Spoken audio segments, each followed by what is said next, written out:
নমস্কার বন্ধুরা, শুভ সকাল। বিথিকার পাঁচমিশালিতে আপনাদের সবাইকে স্বাগত। আশা করি আপনারা খুব ভালো আছেন, সুস্থ আছেন, আনন্দে আছেন।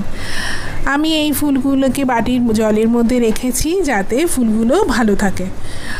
আর আজকের আমি একটা খুব ভালো মাছের রেসিপি নিয়ে এসেছি। এই রেসিপিটা যদি আপনারা করে খাওয়ান লোককে, তাহলে তার মুখে লেগে থাকবে। তাহলে চলুন ভিডিওটি দেখে নেওয়া যাক। আজকের আমি মাছের তেল ঝাল করব। এই তেল ঝালটা অন্যান্য তেল ঝালের থেকে একটু আলাদা, কারণ বেশিরভাগ তেল ঝালই পেঁয়াজ, রসুন, আদা, জিরে অথবা জিরে দিয়ে করা হয়, কিন্তু এইটাতে আমি এমন একটা ইনগ্রিডিয়েন্ট দেব সেটা খুব আনকমন। এটা আমি আমার বিয়ের পর আমার শাশুড়ির থেকে শিখেছি। এখানে আমি 1.5 চামচ মতো গোটা জিরে নিয়ে নেব, আর 1.5 চামচ মতো রাঁধুনি নিয়ে নেব, আর বেশ কয়েকটা মানে 20-25টা মতো রসুন। মাছ কতগুলো, আপনি মাছের সংখ্যার উপর ডিপেন্ড করছে মশলাটা আপনি কতটা তৈরি করবেন। মাছ কম হলে মশলাটা একটু কম তৈরি করবেন, বেশি হলে মশলাটা বেশি। আচ্ছা, এরপরে এর মধ্যে গোলমরিচ দেবো। এরপরে আমি 1 চামচ মতো গোলমরিচ দিয়ে দিচ্ছি। গোলমরিচটা ঝালের জন্য, তার জন্য আপনারা যেরকম মনে করবেন সেরকম দেবেন, নিজের পছন্দ অনুযায়ী। এরপর এটা আমি জল দিয়ে ভিজিয়ে রাখবো কিছুক্ষণ। মাছটা ফোড়ন দিতে লাগছে সর্ষের তেলের মধ্যে। একটু তেলটা বেশি দিতে হবে, পরে অনেক নয়, তাহলে আবার শরীর খারাপ হবে। তেজপাতা, একটু গোটা জিরে, একদম সামান্য রাঁধুনি, শুকনো লঙ্কা, আর আমি যেই মশলাটা ভিজিয়েছিলাম সেটা একদম মিহি করে মিক্সিতে বেটে নেব। বন্ধুরা, যারা আপনারা এখনও আমার চ্যানেলটিকে সাবস্ক্রাইব করেননি তারা প্লিজ সাবস্ক্রাইব করে নেবেন, আর পাশের বেল বাটনটি প্রেস করতে ভুলবেন না। তাহলে আমার নতুন ভিডিওর নোটিফিকেশান আপনারা খুব সহজেই পেয়ে যাবেন, খুঁজতে হবে না।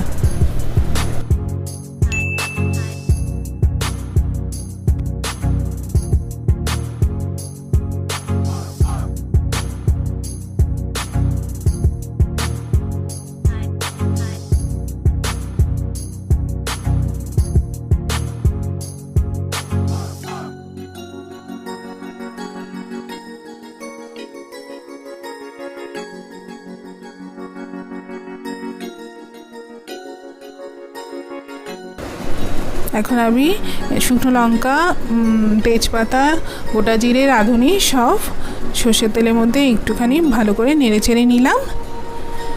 তারপরে আমি যেই মশলাটা আমি বেটেছিলাম সেটা যত মিহি বাটা হবে তত ভালো হবে। সেই বাটা মশলাটা আমি কড়াইয়ে ঢেলে দেবো। ঢেলে দেওয়ার সঙ্গে সঙ্গে একটা দারুণ গন্ধে মানে সারা ঘর ম করবে।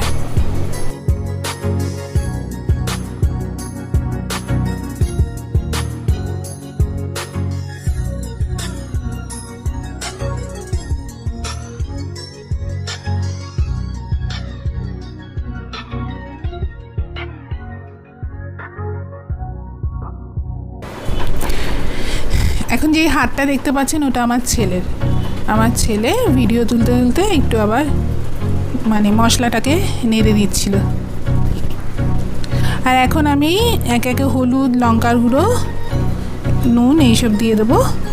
আর হলুদ দিয়ে দেবো 1 চামচ মতো, আর লঙ্কার গুঁড়ো আমি একটু বেশি দিয়েছি, 1 চামচ একটু বেশি ভরে দিয়েছি। আর আপনারা আপনাদের স্বাদ মতো লঙ্কার গুঁড়ো দিয়ে নেবেন, যে যতটা ঝাল পছন্দ করেন আর কি। আর এই আমি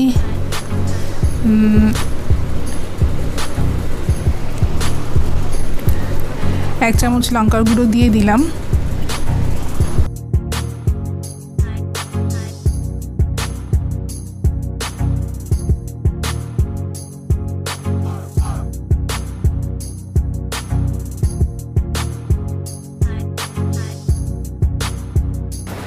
আর এখানে আমি ছোটো চামচে 2 চামচ কাশ্মীরি লঙ্কার গুঁড়ো দিয়ে দিচ্ছি।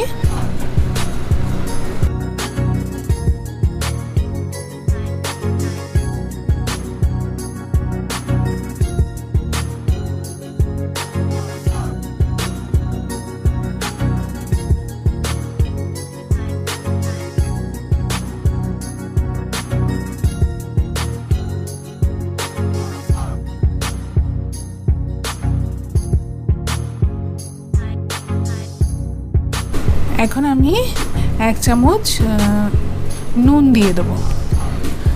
আপনারা চিনিও দিতে পারেন, অনেকে মাছের ঝোলে চিনি দেয় রং ভালো হওয়ার জন্য, আমি দিইনি। আর নুনটাও নিজের স্বাদ মতো দিয়ে নেবেন, যে যতটা নুন পছন্দ করেন।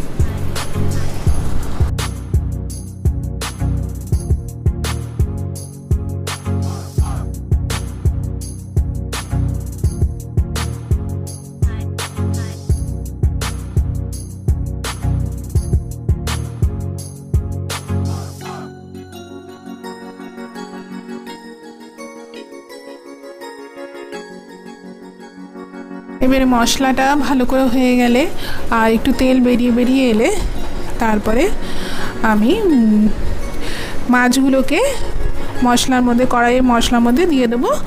আর মাছগুলো আগে আমি নুন হলুদ মাখিয়ে রেখেছিলাম, আর এটা কাতলা মাছ ছিল 650 গ্রাম। এইগুলোকে মানে এই রেসিপিটাতে মাছগুলোকে না আগে ভাজতে লাগে না, কালিয়াতে যেমন ভাজতে লাগে, এই মানে এই তেল ঝাল রেসিপিটাতে মাছগুলোকে ভাজতে লাগে না। এই আমি মাছগুলোকে একে একে দিয়ে দিচ্ছি মশলার মধ্যে। তারপরে মানে জাস্ট একটু সময়ের জন্য ওলট পালট করে নেব, তারপরেই আমি জল ঢেলে দেবো। আমি গরম জল ঢেলেছি, আপনারা নর্মাল টেম্পারেচার জলও ঢালতে পারেন।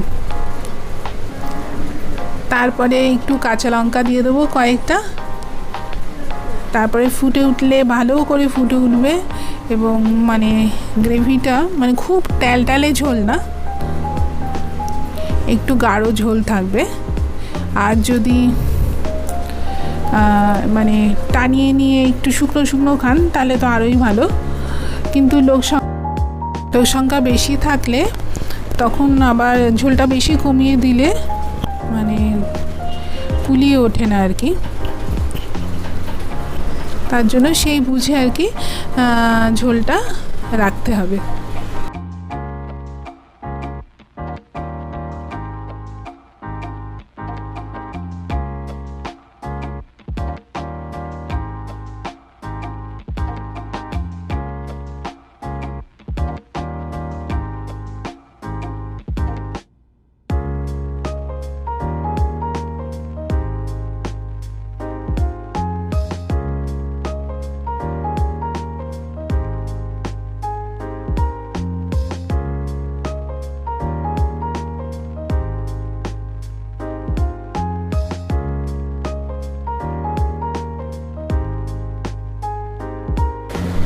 দেখুন এবারে আমি একটা বাটিতে আলাদা গরম জল করে নিয়েছিলাম, সেটা ঢেলে দিচ্ছি। এরপর আর একটু নুন দিয়ে দেবো। আচ্ছা, আর একটা কথা বলে রাখি, আপনাদের কাছে যদি টমেটো আপনারা যদি দিতে চান, টমেটো কিংবা দই, সেটা তো অবশ্যই দিতে পারেন। আমি যদিও দিইনি, না দিলেও খুব ভালো হবে। মেন হচ্ছে ওই রাঁধুনি, রসুন আর গোটা জিরে আর কি, রাঁধুনি, রসুন, গোটা জিরে আর গোলমরিচটা মানে যদি না থাকে তাহলে তো কোনো অসুবিধা নেই। রাঁধুনি, রসুন আর গোটা জিরে এটা দিতেই হবে, এই রেসিপিটির main ingredient. But gravity pulls you straight down, Earth from a bird's eye view.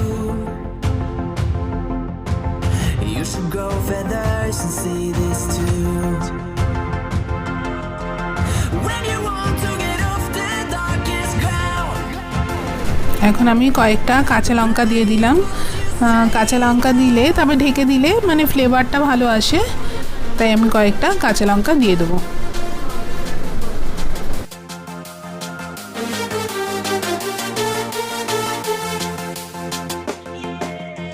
এবারে আমি ঢাকা দিয়ে দেবো, আর এটা ভালো করে ফুটে উঠলেই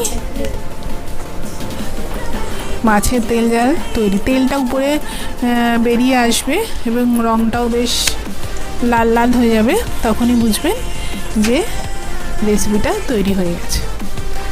দেখুন আমার রেসিপি তৈরি হয়ে গেছে।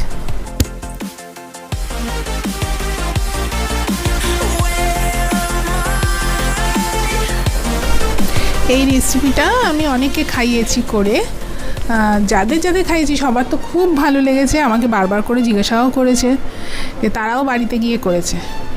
আপনারাও অবশ্যই রেসিপিটা করে ফেলবেন এবং করলেই বুঝতে পারবেন যে কতটা ভালো আর সুস্বাদু রেসিপি। সারা পাড়া ম ম করবে। রান্নাটা যদি আপনাদের ভালো লেগে থাকে তাহলে অবশ্যই একটি লাইক শেয়ারের অনুরোধ রাখলাম। দেখা হচ্ছে পরবর্তী ভিডিওর সাথে খুব তাড়াতাড়ি। আপনারা সুস্থ থাকুন, ভালো থাকুন, আনন্দে থাকুন, সেফ থাকুন। টাটা।